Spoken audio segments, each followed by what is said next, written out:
As I'm playing around with YouTube, one of the things I'm trying to figure out is the relationship with not only my work world, but also my blog. I've been blogging for probably a dozen years, and my current blog, you can find it at leadingchurch.com or paulvanderclay.me. I've been using WordPress, and its current iteration is, I think, about 8-9 years old.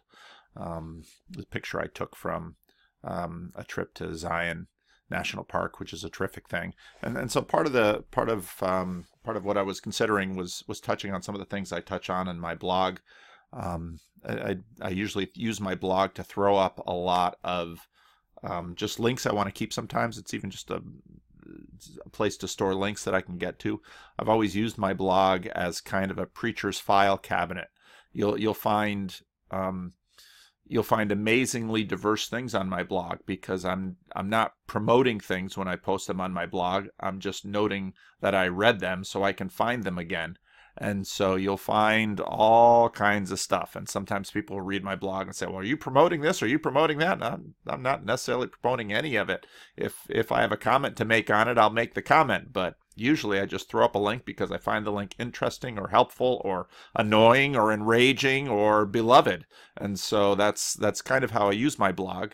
And then thinking about YouTube and how I want to use YouTube, thinking, okay, well, maybe I should do a video log, touch base a little bit more in terms of some other things. You know, obviously I got going with the Jordan Peterson stuff, which I'm still very much into and will keep going with it. But ran across some interesting things today. I usually try to read as broadly as I can.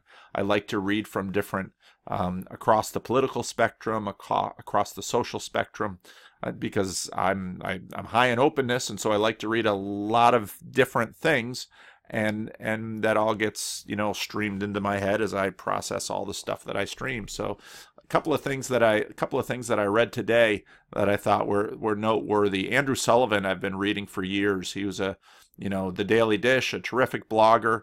He's now on New York Mag, which is obviously a site quite a bit further over on the left. Today's comment, though, could have been written from I think Jordan Peterson's perspective, and I've been noting this quite a bit from Andrew Sullivan lately. A long time ago now, I came to an abrupt face-to-face with what being a man means. I don't mean the gay thing. Now, Andrew Sullivan is a gay man who was very much an early proponent of gay marriage. I don't mean the gay thing. Figuring that out in the 1970s hadn't been easy. But I'd never questioned my sex or my gender, whatever occasional taunts came my way. I mean the fact that in years of being HIV positive, my testosterone levels had sunk, and I decided, given my lassitude, depression, and lack of sexual desire, to go on hormone replacement therapy to get me back in healthy range for a 30-something male. It was a fascinating experience to witness maleness literally being injected into me, giving me a sudden jump that has been there all along. And now I saw and felt more vividly. You get a real sense of what being a man is from an experience like that, as the rush of energy, strength, clarity, ambition, drive, and patience, and above all, horniness, came back to me every 2 weeks in the wake of my shot. I remember a really interesting article that I haven't been able to find, even with my blog, on a woman, a transgender woman writing about her experience of receiving testosterone, and not just how that shaped her body, but how that shaped her thinking. And this very much gets into the entire conversation of gender and sex and biology. And so often, people will, there's someone's calling me. So I remember this article reading about this transgender woman who's taking testosterone and the shock that she had, and not just how that changed her body, but how that changed her thinking. And what so often strikes me in this gender conversation is people want to deny the reality of testosterone. And if you're a man, it's like, no, you can't deny the reality of testosterone. It's biology, baby. And so Andrew Sullivan continues. Where was I? I wrote about this a couple of decades ago in an essay I called "The He Hormone," and you can find that on I'll put the link to this article in the notes. The visceral experience opened my eyes to the sheer and immeasurable natural difference between being a man and a woman, and it helped me understand better how nature is far more in control of us than we ever want to believe. I was listening. I forget, one of the regular commenters on my videos pointed me again to the Jordan Peterson video where he's talking about his experience with social media, and I'd watched that before, and I was watching it again this morning and thinking about, wow, how clueless I am. The second, third time I see something, I see it more deeply. But getting into this now, where was I? I lost my train of thought. Getting into this issue of the difference between men and women, and how nature has control of us. I just finished my rough draft to Sunday that I'll be posting a little bit later today, and how the Heidelberg Catechism begins with this confession that I am not my own, and that is experientially true. I'm barely in control of my own motivational structure. And testosterone, as men know, testosterone surging through your body means you're dealing with, if you want to be a Christian who lives a chaste life, lives a faithful life, lives a life in control, testosterone is one heck of a thing to deal with, but you can't live with it and you can't live without it. And so, part of what you do, as Peterson talks about socialization, part of what you do is you come to grips with this, and you use the rest of your world to, in a sense, put your world in order. But again, back to Sullivan. I thought this was a very interesting article I learned a lot from. I mention this because in our increasingly heated debate about gender relations and the Me Too movement, this natural reality reflected in chromosomes and hormones no scientist disputes is rarely discussed, and it's almost become taboo. You can spend a lifetime in gender studies and the subject will never come up. All differences between the sexes are now informed. All differences between the sexes, we are now informed, are a function of the age-old oppression of women by men, of the patriarchy that enforces the subjugation, and of the power structures that mandate misogyny.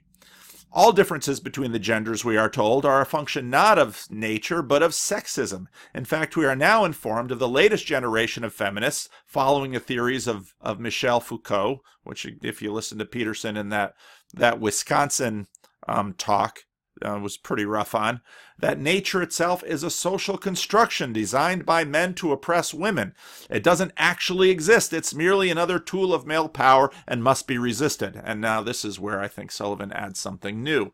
This, however, is untrue. Even the newest generation of feminists concede this on the quiet, although they will organize to shut down an entire magazine or prevent an airing of an alternative view on gender.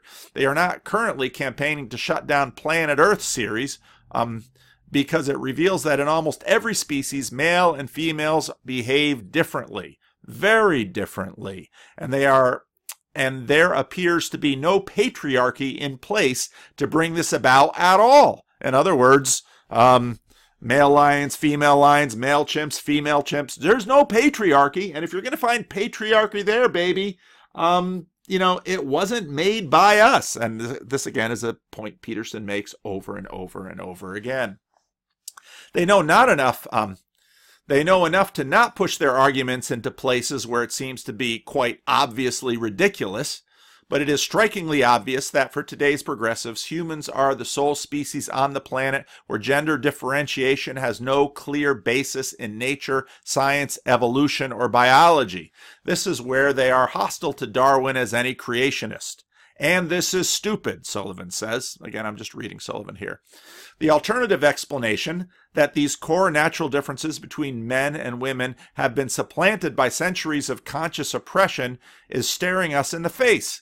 The fascinating conundrum is where one ends and the other begins. How much of this difference is natural and how much of it is social? That is the question, and the answer is a tricky one. It Is the fact that the vast majority of construction workers are male and the huge majority of nurses are female a function of sexism or nature? Is male sexual aggression and horniness a function of patriarchy or testosterone? Is the fact that women now outnumber men among college students a function of reverse sexism or nature? My suspicion is that it's more about nature than about society. And one reason I believe this, apart from all the data, is because, again, this is Andrew Sullivan writing, because I am gay, Andrew Sullivan says. I live in a sexual and romantic world without women, where no patriarchy could definitionally exist, a subculture with hookups and relationships and marriages and every conceivable form of sexual desire that straight men and women experience as well. And you know what you find? That men behave no differently in sexual matters when there are no women involved at all. In fact, remove women and you see male sexuality unleashed more fully, as men would naturally express it, if they could get away with it. It's full of handsiness and groping and objectification and lust and aggression and passion and ruthless pursuit of yet another conquest. And yes, I mean conquest. That's what testosterone does. It's also full of love, tenderness, compassion, jealousy, respect, dignity, and the need for security in a home. It's men's revenge on men. The old joke applies. What does a lesbian bring on a second date? A U-Haul. What does a gay man bring on a second date? What second date? I know this must be a pain in the neck for most women, but it's who we are. It's a blessing and a curse. It's called being male, this strange creature covered in hair pinioned between morality and hormones, governed by two brains, one above and one below.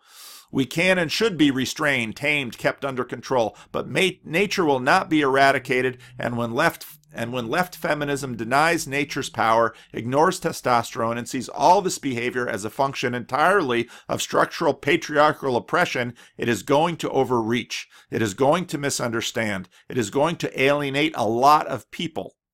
If most men are told that they are down deep, in fact, problematic, if not toxic, they are going to get defensive, and with good reason, and they are going to react. So, by the way, are countless women who do not see this kind of masculinity as toxic, who want men to be different, who are in fact deeply attracted to the core aggression of the human male, and contemptuous of the latest orthodoxy from Brooklyn.